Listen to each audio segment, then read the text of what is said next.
오늘의 본문 말씀을 보면 바로는 이상한 꿈을 꾸고 그 꿈이 상징하는 바를 깨닫지 못해서 노심초사하고 있는 모습을 우리는 볼 수 있습니다. 그는 나름대로 최선을 다해 여러 가지 방법을 시도했지만 확실한 해답을 알 길이 없자 고민에 빠져들었습니다. 바로는 간밤의 꿈 때문에 계속 마음이 심란합니다. 그의 꿈은 두 차례에 걸쳐 이루어집니다. 첫 번째 꿈은 아름다고 살찐 소가 흉악하고 파리한 7 암소에게 잡아먹히는 내용입니다. 그리고 두 번째 꿈은 나중에 나온 세약하고 동풍에 마른 7 이삭이 먼저 나온 줄기가 무성하고 충실한 7 이삭을 삼키는 것이었습니다. 당시에 근동의 초강대국인 애굽의 왕이었던 바로는 막강한 권세로도 어쩔 수 없는 문제에 시달리게 된 것입니다. 그는 한낱 꿈이었지만 그 꿈을 풀이하지 못해 깊은 번민에 빠졌고 풀 수 없는 문제 앞에 그는 나약한 한 인간일 뿐이었습니다. 이처럼 꿈에 대한 바로의 자세는 인간적인 측면에서 볼 때 한 나라의 왕으로서는 흠잡을 데 없이 완벽한 것이었습니다. 그러나 그는 그의 트랩에서 결정적으로 중요한 한 가지 요소를 빠뜨리고 말았습니다. 그것은 그 꿈의 출처가 하나님이심을 전혀 고려하지 않았던 것입니다. 번민의 출처가 어디인지도 모른 채 번민이 시작되었는데 바로 바로의 고민이 풀리지 않은 이유였습니다. 바로는 고민을 계속해도 거듭거듭 생각해봐도 자신의 꿈의 의미를 전혀 알 길이 없자 할 수 있는 인간적인 최고의 방법을 시도해 보았습니다. 그것은 바로 당대의 최고 엘리트인 점술가들과 현인들의 도움을 받는 것이었습니다. 뛰어난 문제의 접근 전략이었음에도 불구하고 그 점술가들과 현인들조차 바로의 꿈을 전혀 해석하지 못했습니다. 당대의 최고 엘리트들을 동원해서 그 문제를 풀어봤지만 전혀 오리무중에 한 걸음도 전진할 수 없는 암울한 상황이 전개되었습니다. 바로의 문제 해결의 조짐이 전혀 보이지 않음에 다람쥐 쳇바퀴 돌듯이 그의 불안감은 계속해서 그를 맴돌았습니다.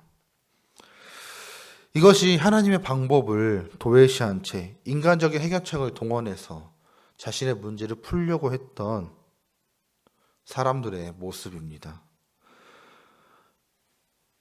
바로는 그때 하나님께서 문제 해결에 빛을 비추어 주시기 시작했습니다. 2년 전 감옥에 수감되어 있던 술 맡은 관원장이 요셉을 기억하고 바로에게 요셉을 추천하는 것입니다. 거대 왕국의 통치자였던 바로에게 요셉이라는 것은 발밑에 치이는 모래알보다도 더 작고 신경 쓰이지 않을 존재에 불과합니다. 그러나 바로는 지푸라기 잡는 심정으로 요셉에게 도움을 청할 수밖에 없게 되었습니다. 그리고 그 상황은 모두 다 하나님의 계획하심을 뜻하는 것이었습니다. 바로의 부름에 요셉이 수염을 깎고 옷을 갈아입고 바로에게로 향하였습니다. 그리고 번민에 시달리는 바로에게 내가 아니라 하나님께서 너를 편안하게 대답해 주실 것이다 라고 요셉이 바로에게 이야기합니다. 그리고 그 말대로 바로의 고민은 요셉을 통하여 눈 녹듯이 사라졌습니다. 과거 수천 년, 수백 년에 걸려서 변화가 이루어져야 될 일이 우리가 살고 있는 시대에는 단 몇 주 동안, 몇 달 만에 변화되는 일도 계속해서 일어나고 있는 것이 지금 시대입니다. 이렇게 급변하는 시대 속에서 살고 있는 우리들은 그 어느 때보다도 다양한 고민들을 안고 있습니다.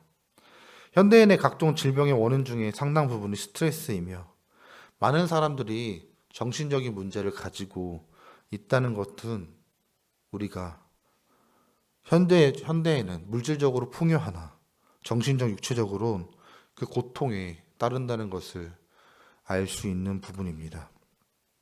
우리는 인간적으로 고민하고 우리의 삶을 잘 살아가기 위해서 내 삶에 발생하는 문제들을 줄이고 또 해결해 나가기 위해서 빈틈없는 전략을 세우고 내 삶의 계획들을 짜곤 하지만 아무 효과와 희망도 없는 헛된 수고임을 우리는 바로의 모습을 통해 알 수 있습니다. 이처럼 사람이 아무리 노력해도 하나님께서 돌보지 않는다면 허사일 수밖에 없습니다. 당대 최고의 국가의 왕이었던 바로도, 그 큰 권세를 가지고 수많은 물질을 가지고 있던 바로도 그의 꿈조차 해석하지 못해서 계속 고민하고 번민에 휩싸이지 않았습니까? 그러나 바로에게 하나님이 일하시니 바로의 모든 고민이 눈 녹듯이 해결되지 않았을까요? 우리의 문제를 우리의 힘으로 해결할 수는 없습니다. 우리에게 너무나 많은 문제들이 생깁니다. 그리고 시대가 발전함에 따라 새로운 문제들이 또 우리에게 닥칩니다. 그리고 우리는 매 순간순간마다 판단을 해야 되는 순간에 놓입니다. 그때 우리는 모두 옳은 판단을 할 수 없고 옳은 문제 해결 방식을 가질 수는 없습니다. 우리의 문제를 우리의 힘으로 해결하는 것이 아니라 우리는 하나님의 손길을 기다려야 합니다. 나의 힘으로 하겠다고 내가 먼저 나선다면 그것은 영원히 풀리지 않는 문제에 휩싸이는 것밖에 되지 않기 때문입니다. 우리는 오늘 바로의 이야기를 통하여서 기억해야 될 것이 있습니다. 그것은 우리는 먼저 창조주 하나님을 기억하고 하나님께 우리의 문제를 맡겨야 한다는 것입니다. 바로는 하나님을 믿지 않아서 술 맡은 관원장을 통하여 또 요셉을 통하여 하나님의 문제 해결을 맞이하였습니다. 그러나 우리는 이미 주님을 믿고 있고 또한 주님을 향한 마음을 가지고 있습니다. 우리는 우리의 삶의 문제에 대해서 우리의 힘을 통하여 그 모든 것들을 해결하려고 하는 것이 아니라 오로지 주님을 기억하며 주님께 맡기며 주님께 모든 것을 의지할 수 있는 저와 여러분이 되기를 소망합니다.